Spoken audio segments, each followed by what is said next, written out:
পশ্চিম ত্রিপুরা লোকসভা আসনে বিজেপি প্রার্থী বিপ্লব কুমার দেব বুধবার মনোনয়নপত্র জমা দিলেন। বিপ্লব কুমার দেবের মনোনয়নপত্র জমা দেওয়ার কর্মসূচি ছিল তারকা খচিত। রাজ্যের মুখ্যমন্ত্রী, হরিয়ানার প্রাক্তন মুখ্যমন্ত্রী উপস্থিত ছিলেন। রামনগর বিধানসভা কেন্দ্রের উপনির্বাচনের বিজেপি প্রার্থী দীপক মজুমদারও বুধবার মনোনয়নপত্র জমা করেন। সঙ্গে ছিলেন সুরজিৎ দত্তের সহধর্মিনী। পশ্চিম ত্রিপুরা লোকসভা আসনে সব মিলিয়ে মোট 9 জন প্রার্থী মনোনয়নপত্র জমা করেছেন, জানিয়েছেন রিটার্নিং অফিসার।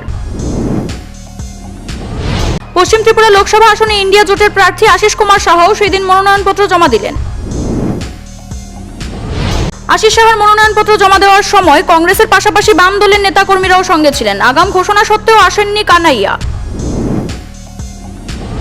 গাঁজা পাচারের সঙ্গে জড়িত থাকার অভিযোগে বিলোনিয়া থানার পুলিশ 3 জন পাচারকারীকে আটক করল। ধর্মনগরের নির্বাচন কর্মীদের নিয়ে দুদিন ব্যাপী কর্মশালা অনুষ্ঠিত হলো। 500-রও বেশি বুথ কর্মী এতে অংশ নিয়েছিলেন। জলের দাবিতে কৈলাসহরে সড়ক অবরোধ করেন সাধারণ মানুষ। প্রতিশ্রুতির ভিত্তিতে পরে অবরোধ মুক্ত হয়। ভোট দেওয়ার জন্য যুব প্রজন্মকে উৎসাহিত করতে ত্রিপুরা ইনস্টিটিউট অফ টেকনোলজিতে অনুষ্ঠিত হলো কর্মশালা।